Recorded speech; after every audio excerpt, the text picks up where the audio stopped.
لگ گئی، غصہ تو باہر آنا ہی تھا. غیرت ایک چیز ہوتی ہے، ہر ایک کے اندر اللہ تعالیٰ رکھی ہے، بچہ ہو یا چھوٹا ہو، مرد ہو یا عورت ہو. حضرت اسماء رضی اللہ تعالیٰ عنہ ابو جہل سے کہنے لگی، اور کمبخت دو حرامی، اسماء اپنی جان تو دے سکتے، محمد کا پتہ نہیں بتا سکتے. اپنی جان تو دے سکتی ہے، محمد کا پتہ صلی اللہ علیہ وسلم نہیں بتا سکتے. چھوڑ دیا، چلی گئی، گھر چلی گئی. اگلے وقت پھر اپنی ڈیوٹی پوری کی، پھر لے کر کے گئی، دیکھا نشان ہے خون سا، کیا معاملہ؟ اللہ کے نبی صلی اللہ علیہ وسلم فرمایا کیا ہوا، یہ کیا ہو گیا؟ وہ ابو جہل ملا تھا، اس نے میرے ساتھ ایسا ایسا کیا، ایسا ایسا میرے ساتھ ہوا. آپ صلی اللہ علیہ وسلم اپنے لعاب الہ منہ کا تھوک لگا کے تھوڑا، وہ زخم بھی صاف ہو گیا اور بالکل نشان بھی ختم ہو گیا، کچھ نہیں بچا. 3 دن آپ کے وہاں ہیں.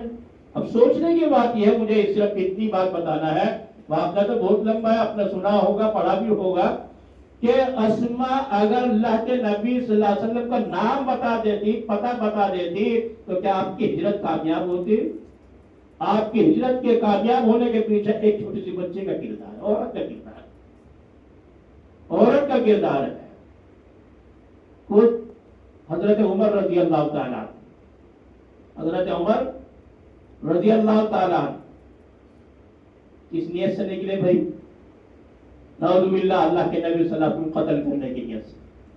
آر پار ہے معاملہ، بس روزانہ کا دھندا ختم. جھنجٹ رہتا روزانہ کہ وہاں ایسا ہو گیا، وہ ایمان لے آیا، وہ ایمان لے آیا، ایسا ہو گیا. محمد صلی اللہ علیہ وسلم کو نعوذ باللہ قتل کر کے آئے گا، ننگی تلوار ڈال کے جا رہا ہے حضرت عمر رضی اللہ تعالیٰ. راستے میں ایک صحابی مل گئے، ایک کہاں جا رہے بھائی؟ کہ میں ایسا ایسا وہاں جا رہا ہوں، معاملہ ختم کریں گے، کچھ روزانہ کا جھنجٹ رہتا ہے، جھگڑا رہتا ہے. انہوں نے صرف اتنا کہہ دیا، پہلے اپنے بہن کے گھر کی تو خبر لے لو، تمہاری بہن خود ایمان لے آئی اوپر. اچھا ہے یہ کیا؟ اب ادھر کے تو بھول گئے، بہنوں کے گھر چلتے، بہن کے گھر چلتے. وہاں حضرت خباب رضی اللہ تعالیٰ قرآن کریم سکھا رہے.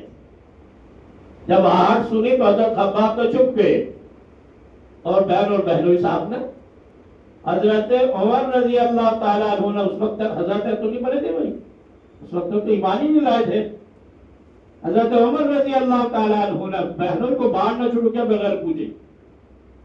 بتا کیا کر رہے تھے، کیا ہو رہا تھا؟ یہ مارتے رہے. بہن اپنے بہن تو عمر کی ہے، شوہر تو ہے نا. بیوی اپنے شوہر کو چھڑانے کے لیے آئی تو حضرت عمر کی بہن ہی ہے. حضرت عمر نے ان کو بھی دھکا دیا، ان کو مارا. اور جب وہ مارنا اور دھکا دینا بہن کے ساتھ میں ہوا تو ان کو غیرت آئی، ان کو غیرت آئی. تو حضرت عمر رضی اللہ تعالیٰ کے بہن کیا فرماتے ہیں دوستو؟ تاریخی جملہ. حضرت عمر رضی اللہ تعالیٰ کے بہن نے یہ فرمایا، عمر جس چھاتی کا دودھ تو نے پیا ہے اسی چھاتی کا دودھ میں نے پیا ہے. ہم ایمان لا چکے، تو کیا کرے گا، کیا بگاڑے گا ہمارا؟ ہم اپنے ایمان سے واپس نہیں ہو سکتے، جو تجھے کرنا ہے کر لے. جب بہن کی جرات دیکھی تو حضرت عمر رضی اللہ عنہ کو غصہ ٹھنڈا، کچھ تو پٹائی چٹائی کر لی، غصہ کچھ تو تب ٹھنڈا ہو گیا اور کچھ اب ٹھنڈا ہو گیا. اچھا بتاؤ مجھے کیا کر رہے تم، دکھاؤ کیا پڑھ رہے تھے. حضرت عمر رضی اللہ عنہ کے بہن فاطمہ کیا کہتے ہیں، نہیں تم ناپاک ہو، لا یمسہ الا المطہرون. اس کو تو اس کلام کو جو پاک بندہ چھوتا ہے، تم ناپاک ہو تمہیں نہیں دیں گے، تمہیں نہیں بتائیں گے. غسل کرو، نہاؤ دھو. حضرت عمر رضی اللہ تعالیٰ نے غسل کیا. غسل کرنے کے بعد پوچھا بتاؤ کیا تھا. وہ جو قرآن کے ٹکڑے تھے جن پر قرآن کریم کی آیت سورہ طٰہٰ ما انزلنا علیک القرآن لتشقیٰ، یہ الفاظ لکھے آیتیں لکھی ہوگی. حضرت عمر رضی اللہ تعالیٰ پڑھتے رہے اور جب پہنچے اننی انا اللہ لا الہ الا، میں اللہ ہوں، میرے سوا کوئی معبود نہیں. ٹپاٹپ آنسو پڑتے رہے، آنسو کی جھڑی لگ گئی. اور پھر اسی وقت فرمانے لگے اچھا چلو مجھے محمد کے پاس لے کے چلو، محمد صلی اللہ علیہ وسلم کے پاس لے کر چلو. حضرت خباب نے دیکھا کہ معاملہ اب پلیٹ گاڑی جو بالکل سیدھی راستے پر آ گئی، پٹری پر آ گئی ہے. وہ جہاں چھپے ہوتے نکل کر آئے، چلو میں چلتا ہوں ساتھ میں چلتا ہوں ساتھ۔ حضرت خباب رضی اللہ تعالیٰ بھی ان کے بہنوئی بھی جا رہے ہیں۔ حضرت عمر رضی اللہ تعالیٰ اللہ کے نبی صلی اللہ علیہ وسلم کی خدمت میں حاضر ہوئے۔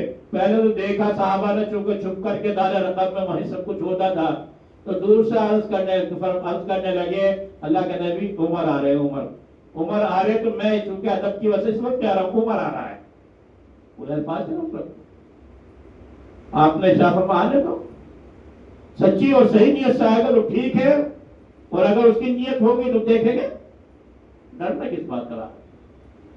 حضرت عمر رضی اللہ تعالیٰ حاضر خدمت ہو گئے، اور حاضر خدمت تو اب آجزانہ نیاز مندی کے ساتھ وہ جو ارادہ تھا اور جو کچھ انہوں نے سوچا تھا وہ تو بہت کوسوں دور چلا گیا، اور حضرت عمر رضی اللہ تعالیٰ آہستہ سے اللہ کے نبی صلی اللہ علیہ وسلم نے عرض کیا مجھے کلمہ لا الہ الا اللہ، کلمہ پڑھا گیا۔ اللہ کے نبی صلی اللہ علیہ وسلم کلمہ پڑھا تو صحابہ نے تکبیر، نعرہ تکبیر زور سے بلند کیا،